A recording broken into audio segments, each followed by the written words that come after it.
Менің есімім Ерлан, және мені өз анам жеңгеме қосты.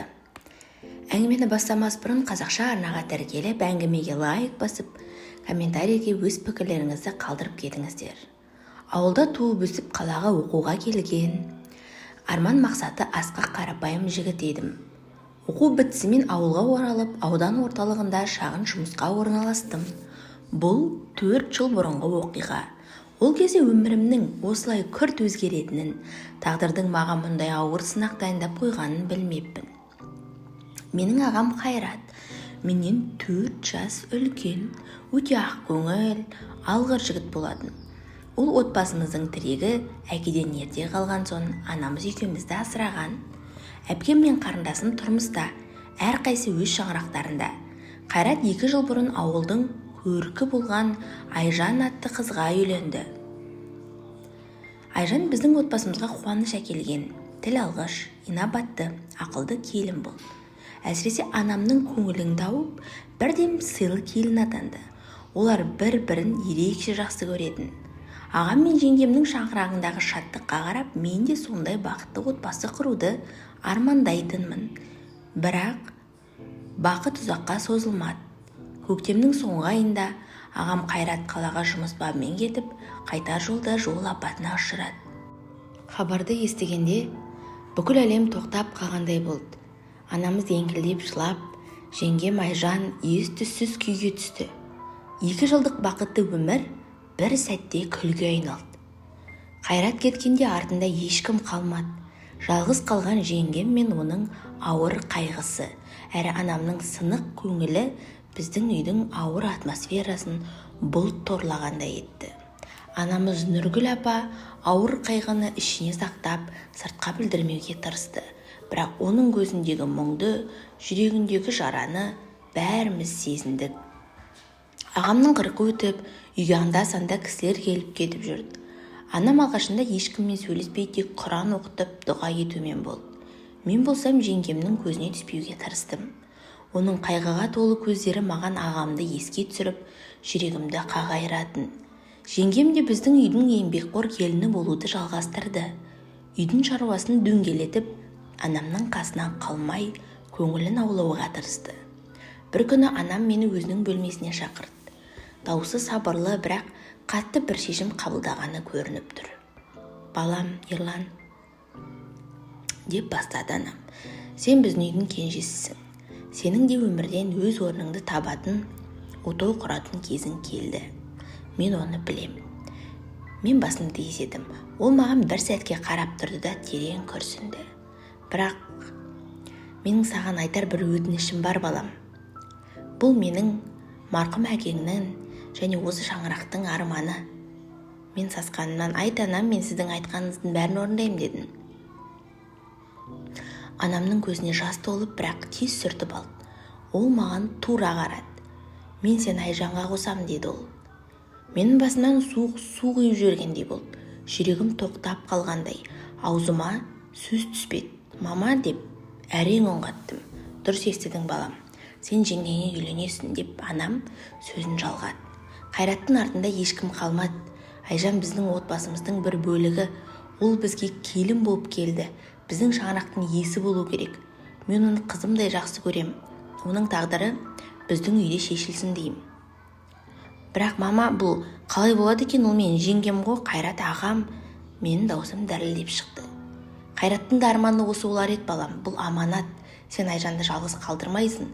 Ол сенің ағаңның көзі, оның абыройы, біздің отбасымыздың тыныштығы сенің қолыңда. Елге күлкі болмайық. Жесір әйелді басқаға бере алмайым. Оны жат жұрттыққа жібере алмайым. Бірақ қазақта көз тіріде қайтеді, өлген соң не істейді деген сөзі бар. Кіші ұлдың жеңшесіне үйленуі ежелден бар дәстүр. Жеңгесіне үйленуі ежелден бар дәстүр. Қалып қойған қара шаңырақтың иесін сақтап қалудың жолы. Айжан мінезді, ақылды. Сен екеуің бірге осы үйдің бақытын қайтарасыңдар. Менің көңілімді қалдырма, балам». Анамның көз қарасы табанды еді.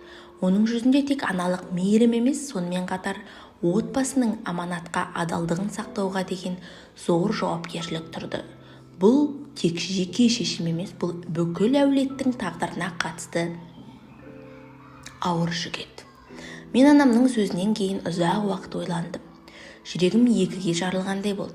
Бір жағында ағамның рухына деген құрмет, анамның өтініші, екінші жағында жеңге деп сыйлаған жанға күйеу болудың психологиялық ауыртпалығын тұрдым менің мойнымда. Бұл махаббат емес, бұл міндет, аманат еді. Жеңгем Айжанның бұл шешімге қалай қарайтынын білу маңызды болды. 2 күн өткен соң анам жеңгеммен өзі сөйлескенін айтты. Айжан, сенімен сөйлескім келеді, деді ол маған. Мен жеңгем отырған қонақ бөлмеге бардым. Ол терезеге қарап отыр екен. Жүзіндегі қасіреттің ізі әлі де сайрап тұр. Ерлан, деді ол маған қарамай. Анаңның айтқанын естідің бе? Естідім, жеңге.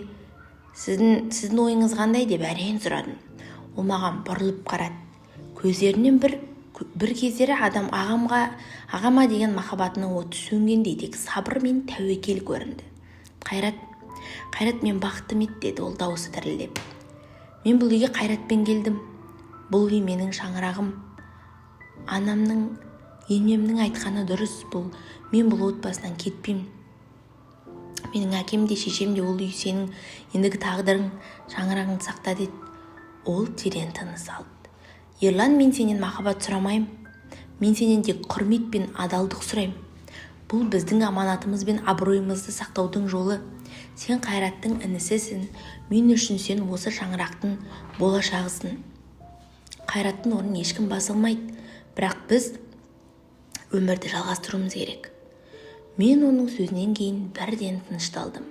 Бұл 2 адамның емес, 2 жанұяның келісімі еді.